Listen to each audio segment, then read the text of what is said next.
President Bola Ahmed Tinubu, GCFR, thought that we are afraid of him. So, Mr. President, for your information, we are not afraid of you. Number one, I know the president might be confused that why is this boy speaking that way to him. So, Mr. President, if you haven't forgotten, you as the ECOWAS chairman. All right. So this boy from the north keep throwing words at the president. This is not his first time. This is not the second time. He is giving order to the president, telling him what they want. And yet, the security personnel are yet to, trace him down. What is really happening? But just imagine that if this is somebody from the east that is saying all this, you know what would have happened. Anyway, I don't want to talk too much. I will allow you now to watch what he said. Meanwhile, I will also remind you, do you know that a new terror group has emerged from the north? A new terror group has emerged. And as I'm speaking to you, they are in Kwara State. They are unaliving people like say tomorrow no day. Maybe we'll talk about that in our next video. But in this video, I want you to just listen to what this guy is telling the Nigerian president. Telling the Nigerian president, open his mouth and put camera on his face and was talking to the president like say, oh, Nigeria, my country, please watch this video. Then you drop your comment on the comment section so you see what is really happening. Please watch it. You are the president of Nigeria. Number one, you are the chairman of ECOWAS. You are not the chairman of the Muslim. So for your information, the president of Nigeria, let me tell you something. We are not afraid of you. We are not anybody that abused the blood prophet, anybody that abused the prophet, Mr. President, believe me, that person is gone forever. Whether you like it or not, that person will be eliminated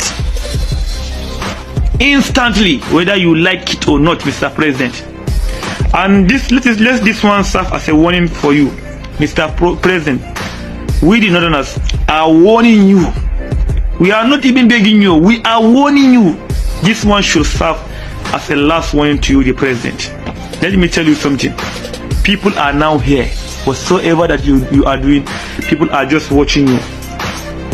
Don't engage yourself in religious matters, because as a president you might cause war. Don't forget that you are from Lagos, while the majority of the Muslims are in the north. That means you are causing religious war in your country. So, Mr. President, let this one serve as a last warning. We are warning you. Hear it, Mr. President. You should hear it very well. We are warning you, not even begging you. We are warning you.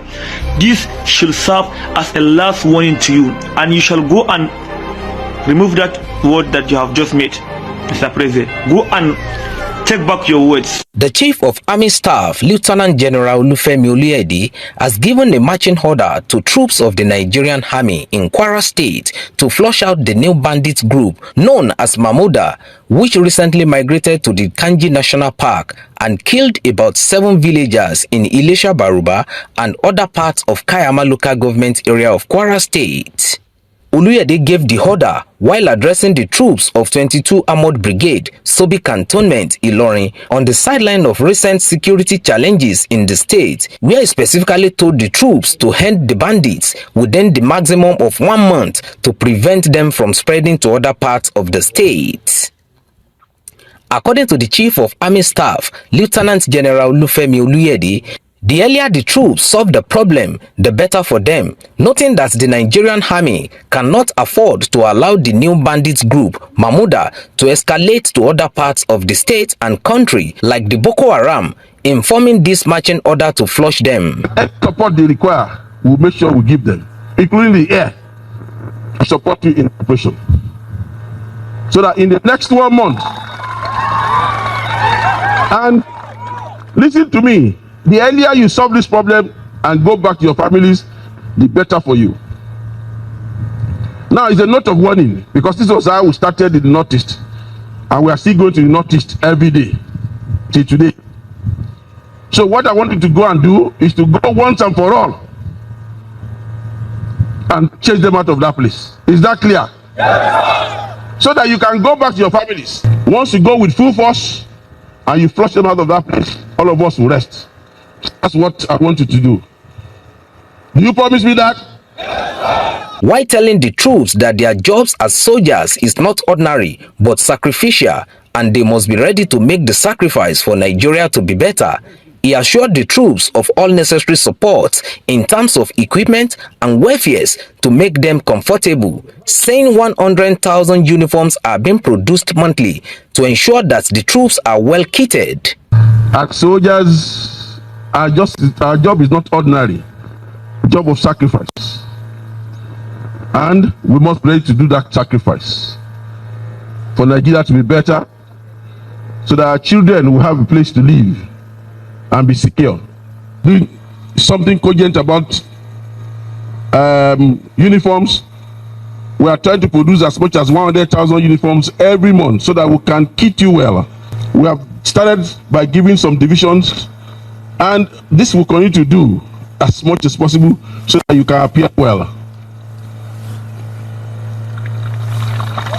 In terms of accommodation,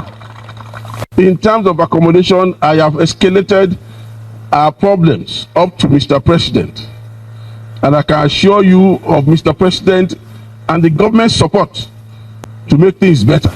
Following the order of the Chief of Army Staff to flush out the bandits, residents of Kwara State and Nigerians by extension are eager to see this come to reality while prayerfully supporting the troops to succeed. Insecurity in Nigeria is because out of the about 350 policemen that we have in the country, almost 200,000 are following big men, Yahoo girls, Yahoo boys, you know, and all kinds of people they call VIP all over the country. That's the reason why we have insecurity. Yes, vagabonds who have access to cash. Anybody that have access to cash can hire police. Go to a nightclub in Lagos or in Abuja, you see young boys with 6, 7, 8 mopol going up and down. All the celebrities in Nigeria have mopol attached to them. All the governors have mopol attached to them. The deputy governor, their wives, their girlfriend, their concubines, all have mopol attached to them. Side chicks, all have mopol. So this is the reason why we're having insecurity in the country. So let's stop beating around the bush as if we don't know why they are killing people in Benue, in Plateau, in Kwara, in Gombe. Because there was an incident in Gombe as well. It's because there has been a collapse of policing in the country. The police are now busy looking for money.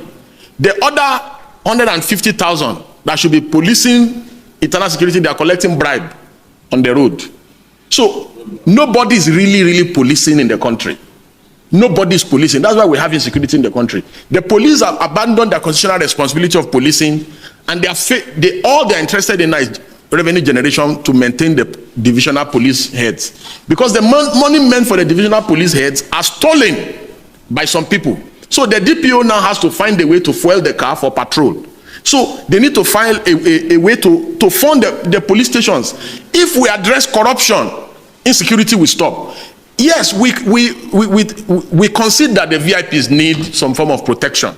So it will be unreasonable on our part to say, oh, don't protect the VIPs. Even in America, the VIPs are protected. I'm making 2 recommendations. Number 1, let us use the elite corps of the civil defense to protect the VIP.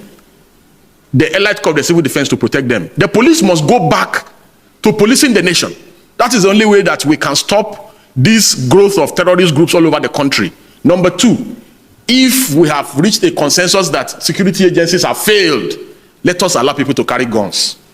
Let us give license for citizens to carry guns. Like in America, if we all own guns, who will come to a community in Plateau to terrorize anybody?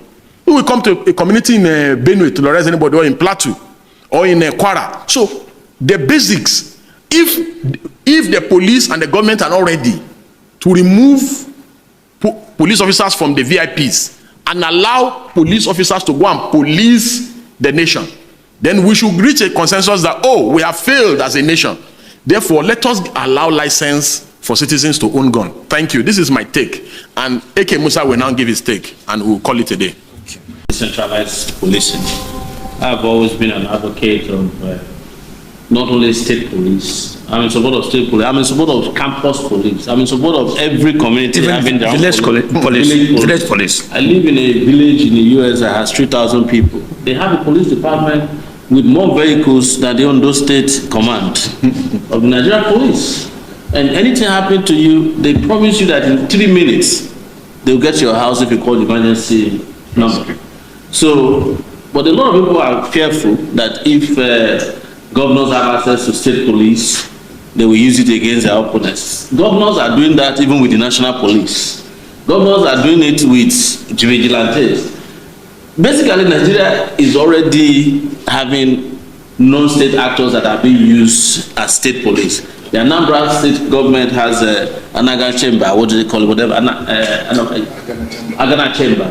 The Ondo state government has what they call no, Ondo state has Amotekun. The Southwest has Amotekun. But where the question lies is not just having state police, it's equipping them and paying them and training them properly. And that's where the federal government comes in, to be the regulator of all this policing across the country, such that if, for instance, a police unit and a state goes rogue, the federal police can come in and take it over, investigate and purge that. But we need policing at every level, at every level of any community, because people police themselves better when they know who their policemen are. But transferring somebody from Borno to go and police somebody in the Niger Delta region is not policing at all. That is imposing policemen on people. So let the people democratically also select their police and let them police themselves, but we must have oversight. That's where I differ. It's like there must be thorough oversight so that all these criminally intentioned politicians do not use that to abuse and violate people's rights. So that's all I would say with regards to that. But I welcome all that. Gentlemen of the press, we are here this afternoon to address a press conference on burning national issues that borders on most specifically insecurity. So it's a press conference by a coalition of Nigerian patriots on the emerging narrative of genocidal killings in Plateau, Benue states, and most Middle Belt communities in Nigeria. In recent weeks, gruesome killings have escalated across Plateau, Benue, Nasarawa, Kaduna, Kogi, Kwara, and a few parts of the Northwest, with coordinated attacks, destroying lives, property, and livelihoods. Unfortunately, official narratives downplayed the severity, often contradicting first-hand accounts from affected communities. We are particularly alarmed by statements from federal officials like Bayo Onanuga and Daniel Bwala. Onanuga claimed that the killings are tit for tat, and Bwala's dismissive comments about governors misusing security force show a troubling lack of empathy and understanding. These narratives distort the truth. Innocent citizens are being killed, massacred in their homes, not in combat zones. Even more disturbing is a viral video where a self-identified Fulani coalition openly claimed responsibility for the killings and issued conditions for the federal government. The question therefore is, who are their sponsors and backers?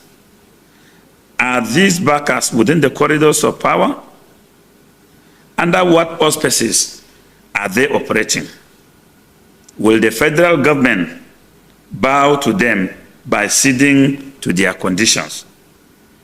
These individuals who have presently confessed to these crimes must be arrested and prosecuted without delay. Their impunity further erodes public trust and emboldens more violence. The attacks, especially in plateau communities like Basa, Mangu, Bokos, and Riom, appear to be part of a deliberate campaign of land grabbing and forced displacement. The influx of unidentified persons into these areas following the killings raises critical questions about complicity and the failure of the state to protect its citizens. Historically, farmer-herder tensions were settled through community dialogue.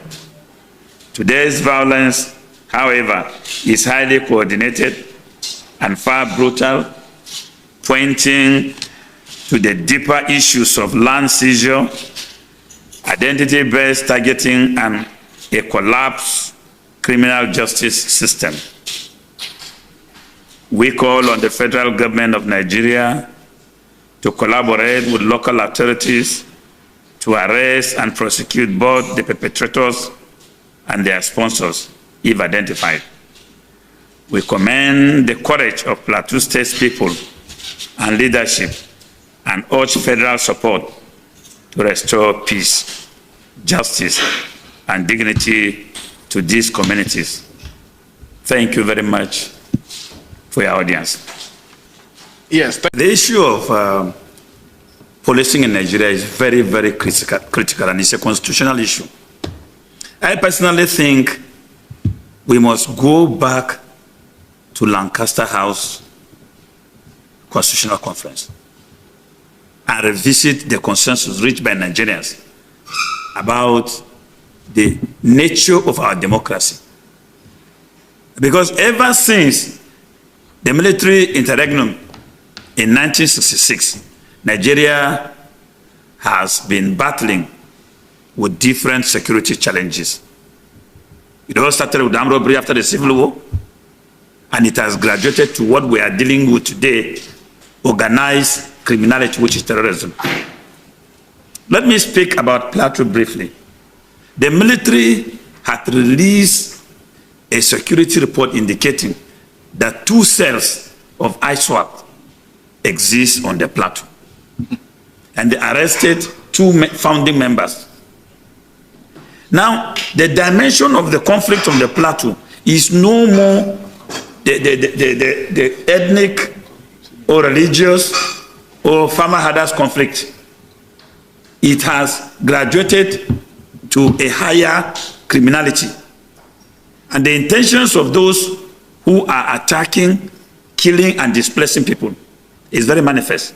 It's just they are trying to replicate what they did in Zamfara. In Zamfara, majority of the population has been sacked. They are now refugees or internally displaced persons in metropolitan cities, while the rural areas have been taken over by these bandits with foreign nationals mining comfortably there. The same thing is happening in these areas in Plateau. If you take Bokos, Bokos is very, very rich in forests. Bokos also has huge mineral deposit and Bassa. So it's not mistaken that these things are happening there. There could be test grounds. And so calls have been made to the federal government. But I think I align myself with my brother Deji's submission. If the state cannot protect Nigerians, the National Assembly with a voice vote should amend the constitution to allow Nigerians bear arms. After all, it was a voice vote they used to declare a state of emergency in Rivers. Let them assemble. They don't even need the quorum anymore. 10 of them, just like they did in the Rivers situation, can assemble with a voice vote and then amend the constitution so that Nigeria can bear arms and protect themselves. But these killings cannot continue like this. It must stop. Thank you. So we orientation, regardless of their faith, everybody in Nigeria who has identified as Nigerian deserve public protection. And we must state that what has happened in these communities mentioned, not only in Plateau, but in Kwara, where there is now a new terrorist regime, in Niger, where Boko Haram has almost taken half of the state, including critical infrastructure that provides electricity to the country, shows a pattern of failure on the part of those who are governing Nigeria today. And while sometimes we like to call on the government to do what needs to be done, we also call on the people to see what they have done as total failure, and don't be afraid to pass a vote of no confidence on the government and the leaders of this country, because they have failed the people. irretrievably and irredeemably. So we do not in any way, sitting here today, support any of the narratives that is dominant. We do believe that every Nigerian citizen deserves protection, and anybody who has identified himself as committing genocide or ethnic cleansing should be treated as such. And in some cases, when necessary, handed over to appropriate international communities where they can be taught global lessons. Yeah. And this necessarily might include Nigerian officials who are aiding and abetting them. Yeah. Because what has come out clearly in this is that you don't have a crime of this magnitude in Nigeria without official collusion. There are people who enable them. One doctor who is a weapon expert reached out to me, and he was mentioning the kind of caliber of guns that are being used in these genocides. And they are not just military grade, they are ballistic grade weapons, particularly bullets, that can penetrate houses, that can kill up to 30 people at a time. They are using highly powered, well-trained snipers. And one thing we would like to warn Nigerians about is that whenever we take these things for granted, just take it that one day it might be your house. Your turn. It might be your turn, it will be your village that will be raised down by these marauding killer squads that are traveling across Nigeria. When we were saying to people that Southern Kaduna was a child play, now we have terrorist groups in Kogi State. We have them on the borders of Edo and Ondo State. So geographically, the terrorists are moving towards the Atlantic Ocean, and it's just a matter of time. So we call on Nigerians not to take these things for granted. Issues of security is not what you take for granted. Well, you know that your leaders don't care about you. And they will manage whatever territory is available and use whatever resources that is available and use the limited police that are well trained to protect themselves and their families. And what I would say finally is also that this speaks to the incompetence of our security agencies and agents and leaders. You all know that I always call for the removal of the IG of police. The failure in this particular shows that the IG is tired because he has retired. Otherwise, there is no way that IG that has 350,000 policemen cannot stop the killing of 50 people. And all the pretension that he has removed Mopo from individuals are just ways of carrying out laughable, pretentious, what I would call very superficial, and quite honestly, very ludicrous and foolish response to a major problem. You don't need to tell us that you have removed Mopo from VIPs to know that maybe the only VIPs they removed Mopo from are the ones who have refused to join the APC. The APC ones, I still saw them today. Their Mopos are intact, if they have not even had more since the IG spoke about this. So, but it's not a superficial solution. And this also extends to the military guys who are claiming that they are resolving these problems. What we are hearing is that the problems are escalating. The terrorists are getting emboldened, they are killing more people. They are taking more territory, they are taking more tough. And we just have to call on Nigerians to brace up for this and make sure that they push back, not in terms of killing or engaging in the type of things we saw where individuals are rounded up and killed by mobs. That's not what we are preaching. We're not asking for mob justice. We're not advocates of We are not advocates of mob justice, but we're advocating for firm response to failed leadership in the country. Thank you very much. All right, so you have seen it. Insecurity in Nigeria is just another thing altogether, honestly. Anyway, please drop your comment on the comment section, all right? I'll see you in my next video. Thank you, and God bless you.